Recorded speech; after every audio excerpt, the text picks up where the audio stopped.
É isso aí, gurizada. Gurizada do sétimo ano, vamos lá, vamos para a nossa aulinha de hoje. Aulinha bem rapidinha aqui sobre o quê? Sobre o Oriente.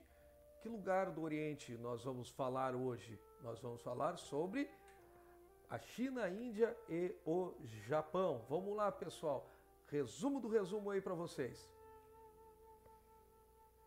Então, vamos começar conceituando o Oriente, né? Mas não é tão simples assim, porque tem umas três formas aí, ó. O primeiro conceito nosso é o conceito geográfico, né? E esse conceito geográfico diz assim: olha, para o leste do meridiano de Greenwich é o Oriente e para o oeste é o Ocidente. É isso aí, ó. Meridiano de Greenwich, aquele que passa lá na Inglaterra, né? Vocês lembram da aula de geografia? Tá? Então, para o leste é o Oriente e para o oeste seria então o Ocidente. Mas nós não vamos usar este conceito aí. Este outro conceito eu acho muito mais correto, muito mais coerente, é um conceito histórico, cultural, que era utilizado muito antigamente. Dizia assim, ó, o Oriente Próximo é basicamente o mundo árabe, o mundo sob influência muçulmana. Né? Daí vai vir o Oriente Médio, que é o quê? É a Índia. O Oriente Médio é aquela região lá da Índia, do hinduísmo. E o Oriente, propriamente dito, ou o Extremo Oriente, seria o quê? Seria a China, o Japão, Coreia, Sudeste Asiático, né? Esses países lá do pessoal de olhinho puxado, né? Só que nós vamos ficar com esse conceito aqui muito mais atual e jornalístico, que na verdade eu acho que não é o mais correto, eu acho o outro mais certo, né? Mais correto, mas vamos lá, já que este é o mais usado, né? Então vamos lá, o conceito 3, de caráter mais jornalístico, o Oriente Médio seria o mundo árabe, o mundo muçulmano. E teria então o Oriente, né? O Oriente, então seria o resto, a China, a Índia, o Japão, a Coreia, tá? Então nesse conceito só tem dois tipos, só tem o Oriente Médio, né? E o Oriente. O Oriente Médio é o mundo árabe, o mundo muçulmano. E o Oriente, a Índia, a China, Japão, Coreia, Sudeste Asiático e o povo todo lá, do leste. Vamos lá, pessoal. Teve contato entre os ocidentais, os europeus, os brancos, com o Oriente? Né? Isso teve, né? Os contatos não eram tão grandes quanto ficaram na Idade Moderna, mas desde a Antiguidade, olha, na Antiguidade, que tipo de contato teve entre o Ocidente e o Oriente? Tivemos as expedições de Alexandre o Grande. Tá? Alexandre o Grande dominou todo o Império Persa, foi até a Índia. Tá? E formado o Império Macedônico, o Império de Alexandre, antigas rotas comerciais do Império Persa foram unificadas, foram ampliadas, e daí se criou a tal da Rota das Especiarias, onde chegava o que no Ocidente, né, vindo do Oriente, o que chegava? Especiarias, obviamente, né? As especiarias, como nós já falamos, né, em aulas anteriores, são temperos, né? São condimentos, coisas para alterar o sabor dos alimentos, ervas aromáticas e coisas assim. E na Idade Média, pessoal, na Idade Média, o Império Mongol, né, liderado pelo Gengis Khan, vai ter um grande domínio ali naquela região da Eurásia. E daí vai se criar a Rota da Seda, né, que vai ser, basicamente, depois da destruição do Império Mongol, vai ser administrada e utilizada por árabes e povos turcos. Tá? E na Idade Moderna, os contatos se darão, obviamente, né, pelos portugueses. Né? Os portugueses, como vocês já sabem, eles deram uma volta na África e chegaram à Índia, né, em busca do quê? Do quê? Das especiarias. Né? As especiarias, canela, pimenta, cravo da Índia, noz moscada, gengibre, açafrão, cânfora e também outras coisas valiosas, como pedras preciosas, marfim, porcelana, seda e até mesmo flores. Tá?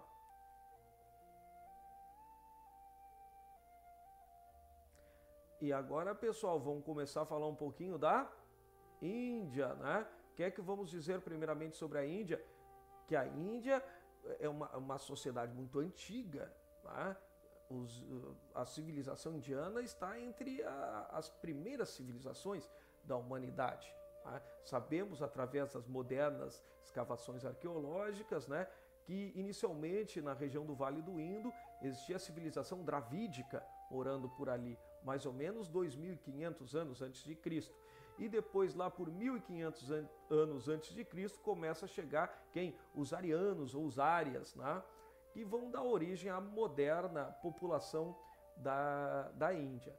Está aqui uma tabuleta, né, de barro da época dos Drávidas e aqui uma ilustração mostrando como seriam os guerreiros arianos que chegaram e dominaram a civilização dravídica, formando então a sociedade que viria a ser a sociedade indiana posterior.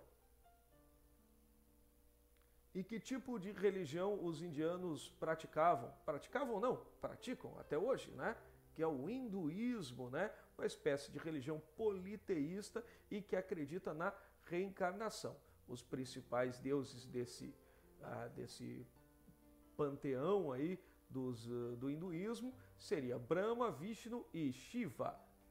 Brahma, Vishnu e Shiva. Tá?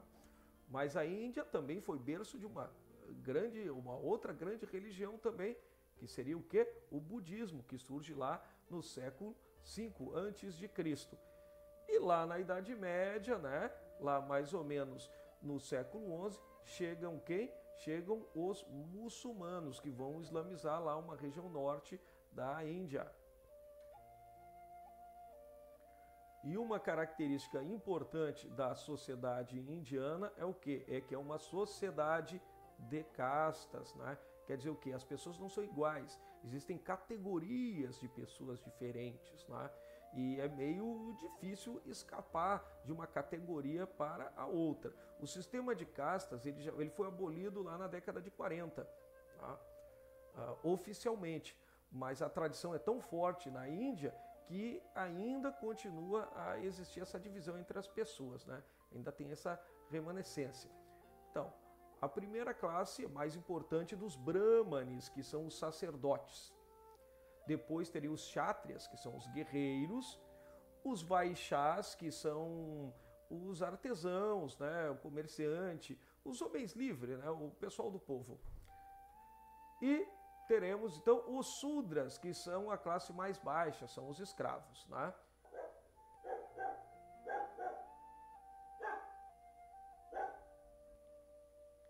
E aqui estão, né, as castas, né? Brahmanes, Kshatriyas, Vaixás e Sudras, né? Respectivamente, sacerdotes, guerreiros, artesãos e comerciantes e escravos. E quando é que os portugueses vão chegar lá na Índia? Vocês já aprenderam isso, né? Vão chegar com Vasco da Gama, que vai chegar em Calicut lá no finzinho do século XV, né? Aí está o Vasco da Gama conversando com o Samorim, né? O soberano da fabulosa cidade de Calicut. Mas a estadia dos portugueses no Oriente não vai ser nada fácil, né? Os portugueses terão que fazer muitas guerras contra os muçulmanos para poder se estabelecer naquela região. E um dos grandes heróis da conquista, né, do Oriente por parte dos portugueses vai ser quem? Vai ser o Afonso de Albuquerque, que conquista a cidade de Goa em 1510, né? Que é este camarada aí com esta barba estilosa, né? Esse é o Afonso de Albuquerque.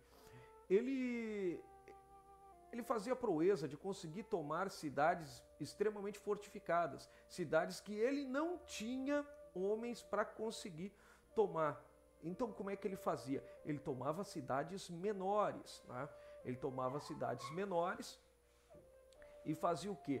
Pegava pessoas, cortava a orelha, cortava o nariz e fazia esse cara aprender a dizer só o nome, Afonso de Albuquerque. E largava. Daí ele chegava na cidade maior e só conseguia dizer esse nome. O cara ali sem nariz, sem orelha, e só falava Afonso de Albuquerque. Então todos ficaram aterrorizados, todos ficavam morrendo de medo ao ouvir esse nome. Então, quando ele chegava definitivamente para tomar a cidade grande, fortificada, que ele queria tomar, a cidade simplesmente a cidade simplesmente se rendia quase sem luta por conta do medo, né, que o nome Afonso de Albuquerque causava. E os portugueses vão ficar até quando lá na Índia? Os portugueses vão ficar mais ou menos, né, até o iniciozinho ali do século XVII, porque no século XVII os mongóis vão conquistar a Índia, vão estabelecer uma dinastia, né, a dinastia mogol, né, e eles vão fazer acordos com quem? Com os ingleses, e os portugueses vão ser convidados a se retirar. E agora vamos falar um pouquinho do quê? Vamos falar da China. A China é antiga? Sim, a China é muito antiga também. A civilização chinesa se desenvolveu nas margens do Rio Amarelo e do Rio Azul. Isso há muito tempo, né? Uns 6.000 anos atrás, lá por 4.000 antes de Cristo, né? E eles se desenvolveram, né, aproveitando a água dos rios e plantando em sistema de terraços, né? Que é um sistema que os incas usavam também aqui na América do Sul. E o povo chinês sempre foi um povo o quê? Sempre foi um povo muito guerreiro. Havia muitas guerras no território que hoje, né, faz parte da China. Dinastias e mais dinastias se sucediam, né, e muitas guerras eram feitas. E teve até um período da história da China, entre o século V e o século III a.C., que era o chamado período dos estados combatentes, uma espécie de período de anarquia em que existiam estados independentes e eles viviam fazendo guerra uns contra os outros. Esse período vai terminar quando? Esse período vai terminar em 221 a.C., quando a China vai ser unificada pelo imperador Shi Huangdi, que é esse cara aqui.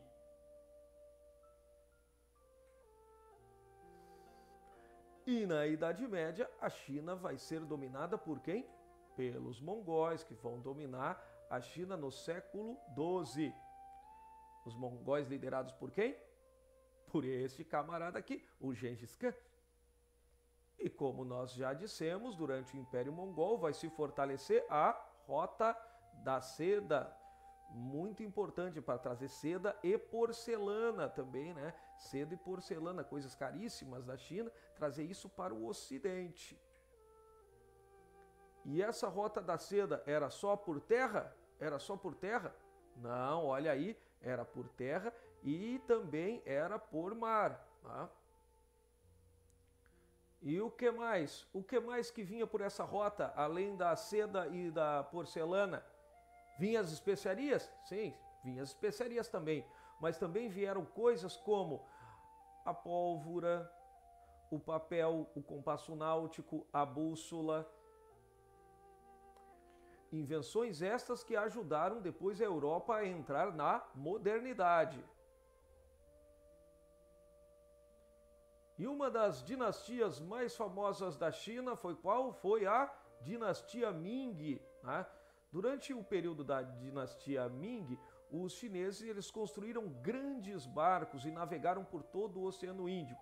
Tem até alguns malucos que dizem que os chineses estiveram na América, lá no início do século XV. Mas é uma hipótese meio maluca ainda, né? Mas o pessoal está estudando. O que sabemos é que eles navegavam no Oceano Índico. Mas essa mesma dinastia que construiu esses barcos enormes, que eram barcos grandes, pessoal, eram barcos com mais de 100 metros de comprimento. Para vocês terem uma ideia, os barquinhos lá do Pedro Álvares Cabral, quase 100 anos depois disso, tinham mais ou menos uns 25 metros de comprimento no máximo. Então, esses navios chineses eram do tamanho quase de navios modernos, né? E o que aconteceu? Onde é que estão esses navios? Pois é, pessoal, essa mesma dinastia Ming aí, que mandou fabricar esses navios, também mandou desmanchá-los alguns anos depois. E a China meio que se fechou para o mundo, porque os chineses, na verdade, consideravam o resto das pessoas do mundo bárbaros e não valia a pena estar tendo contato com gente bárbara, né? Então os chineses ficaram isolados depois disso, né? Lá mais ou menos entre a Idade Moderna e a Idade Média, na verdade, quem é que vai chegar lá no comecinho do século XVI, na China, os portugueses. E em 1557, os portugueses conseguem um acordo para se estabelecer na cidade de Macau. Aí está o Porto de Macau. E essa cidade até hoje carrega muitas marcas, né, da colonização portuguesa no Oriente. E agora vamos falar um pouco da terra dos ninjas e dos samurais e do Godzilla e do Ultraman, que é o Japão, tá? E o que sabemos sobre o Japão? Hoje sabemos muita coisa, mas os nossos ancestrais não sabiam muito sobre o Japão. O Japão era um país distante e desconhecido, tanto dos europeus, tanto da cristandade, quanto dos muçulmanos também. Desses países orientais, provavelmente o Japão era o mais misterioso de todos. E o que tinha lá no Japão, lá nesse país misterioso? Bom, lá era uma espécie de feudalismo, né? Feudalismo parecido com o da Europa na Idade Média. Apesar de ter um imperador. Mas no Japão, o imperador era uma figura de caráter muito religioso. Era mais uma figura simbólica. Não era ele que mandava mesmo no Japão. Aliás, o imperador, ele era considerado um descendente da deusa do sol, a deusa Amaterasu, né? Então ele era uma figura divina, uma figura sagrada. Ah, e quem é que mandava de verdade lá no Japão? Quem mandava eram os daimyos. Os daimyos eram o quê? Eram como se fossem senhores feudais, eram donos de terra, eram os senhores da guerra. Eles tinham homens, tinham guerreiros e eram chefes dos clãs antigos, de famílias tradicionais, de famílias de guerreiros. E eles eram defendidos por quem? Por quem? Por quem?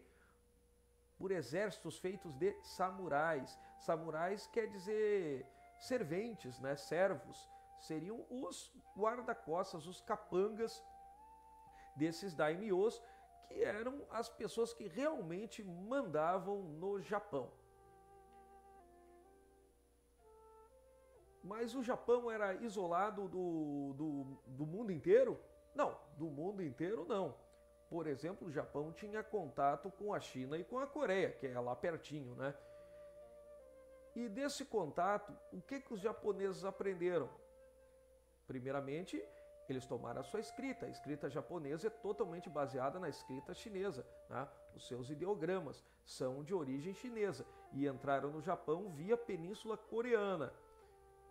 Também aprenderam, através da China e da Coreia, o que? A religião budista. Tá?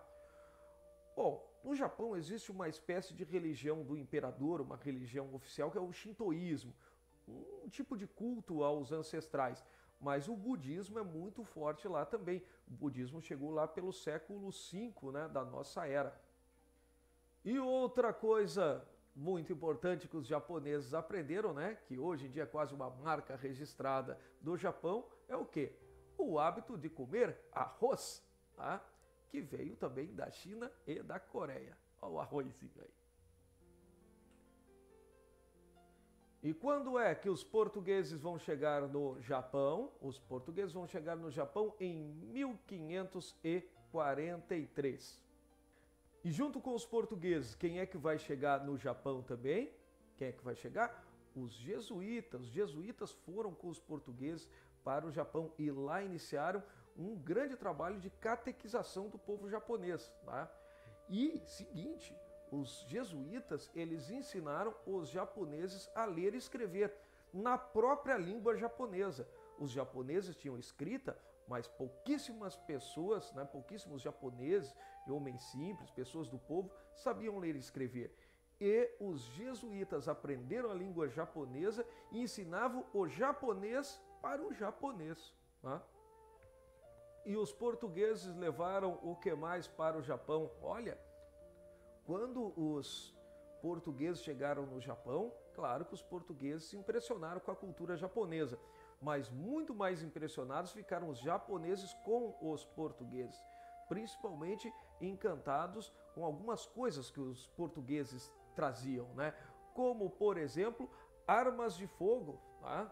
As armas de fogo fizeram sucesso inicialmente no Japão, né? Caiu no gosto dos samurais. E os relógios, o tabaco, o vidro também causou um grande espanto nos japoneses quando eles viram pela primeira vez o vidro, né? Aqui uma antiga gravura mostrando samurais utilizando mosquetões antigos dos portugueses. Pois é, o pessoal fala muito, o samurai, ele luta com espada, ele tem honra, né? Ele não usa arma de fogo. Pura bobagem, pessoal. Quando os guerreiros japoneses viram pela primeira vez as armas de fogo dos portugueses, logo trataram de conseguir umas daquelas para eles mesmos, né? Mas os portugueses logo iriam entrar em uma fria lá no Japão, porque o que vai acontecer no século XVII, quem é que vai tomar o poder no Japão? O Shogun Tokugawa, né? O Shogun Tokugawa era um homem muito violento, cruel e que não gostava muito dos portugueses. Fez basicamente o imperador de refém e estabeleceu um shogunato, né? Que é uma dinastia de chefes militares que vão governar o Japão aí por uns 200 anos. Aí está o senhor Shogun Tokugawa, né? E ele vai começar fazendo o quê? Ele vai proibir o cristianismo. Os Tokugawas vão proibir o cristianismo em 1635 e o resultado disso será desastroso para os cristãos que lá estavam, né? Serão perseguidos, serão mortos e muitos, crucificados. E depois vai ter o Edito de Sakoku. Esse édito aí simplesmente expulsa os estrangeiros do Japão, né? Expulsa os estrangeiros, os portugueses e jesuítas vão embora. Parece que algum contato comercial ainda fica com os holandeses, mas tudo muito distante. E o Japão só vai se reabrir para o mundo novamente lá no século XIX, quando vai ser forçado para isso pelos Estados Unidos da América. Bom, gente, é isso aí. Isso é o resumo do resumo da nossa aulinha de hoje, né?